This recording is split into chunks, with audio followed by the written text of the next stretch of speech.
আসসালামু আলাইকুম। Before after এপিসোডে স্বাগত জানাচ্ছি। আমি ডাক্তার মোহাম্মদ নেভার রহমান, সহকারী অধ্যাপক পেডিয়াট্রিক নিউরোসার্জারি বিভাগ, National Institute of Neurosciences and Hospital এবং chief consultant Bangladesh Paediatric Neuro Care Centre. Before after এপিসোডের আজকে বিষয় হলো ফ্রন্টোনেজাল এনকেফালোসিল। ফ্রন্টোনেজাল এনকেফালোসিল এমন একটা রোগ যে রোগে দেখা যাচ্ছে বাচ্চার ব্রেনটা নাকের সামনেই একটা ফোলা থাকে, টিউমারের মতো গুটি থাকে, যেদিক দিয়ে মাথার ব্রেনটা বের হয়ে আসে। আপনারা ছবিতে দেখতে পাচ্ছেন এই যে এখানে বাচ্চার এগুলো ব্রেন, এই ব্রেনটা সুন্দর করে বের হয়ে গেছে, বের হয়ে নাকের উপরে এখানে ফোলা থাকে। নাকের ওখানে ফোলা থাকা যেসব টিউমার নিয়ে বাচ্চারা সাধারণত আসে, এটা বাচ্চাদের জন্মগত রোগ। বিভিন্ন কারণে এই রোগ হতে পারে। এই রোগের কারণে দেখা যাচ্ছে বাচ্চার মাথার ব্রেনের কিছু অংশ তৈরি হয়ে আসে। এখানে ব্রেনের কিছু অংশ এই সামনে চলে এসে এখানে ফোলার মতন হয়ে থাকে। সাধারণত এখানে ব্রেন আসে, এই যে এই ছবিতে দেখতে পাচ্ছেন হাড্ডির গ্যাপ থাকে, হাড়ের এখানে একটি গ্যাপ তৈরি হয়ে থাকে, ফাঁকা থাকে। ফাঁকা থাকার কারণে ব্রেন এই ফাঁকা জায়গা দিয়ে সামনের দিকে চলে আসে।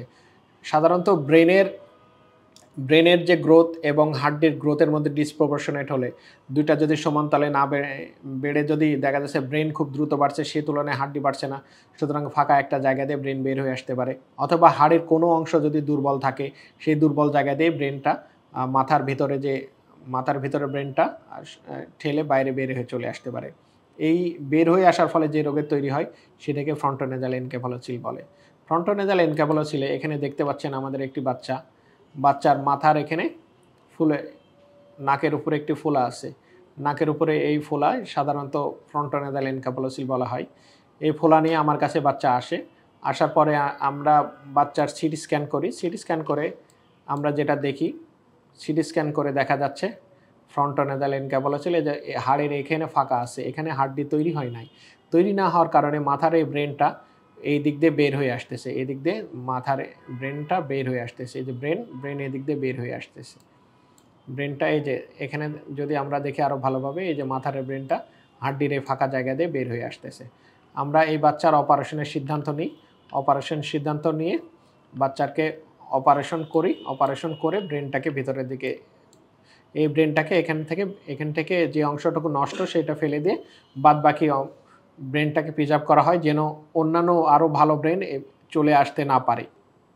সাধারণত এই অপারেশনটা যত দ্রুত সম্ভব যত তাড়াতাড়ি সম্ভব করে ফেলা উচিত। আমাদের বইপত্রে বলা হয়েছে আর্লি ইনফ্যান্সি, মানে ইনফ্যান্ট যত তাড়াতাড়ি করা যায়। এটা করলে কারণ সময় যত কালক্ষেপণ করবেন এই টিউমারটা, এই ফোলাটা আস্তে আস্তে বড় হতে থাকবে, কারণ মাথার ব্রেনও বাড়তে থাকবে এবং ব্রেনগুলাই ফুটো দিয়ে আস্তে আস্তে বের হয়ে আসতে থাকবে। সুতরাং যত দ্রুত করবেন তত দ্রুত সুস্থ হওয়ার সম্ভাবনা বেশি। আবার এই টিউমারের কারণে দেখা যাচ্ছে দুই পাশে চোখ থাকে, যখন বড় হয়ে যায় চাপ দিয়ে চোখ এদিক ওদিক বেঁকে যেতে পারে।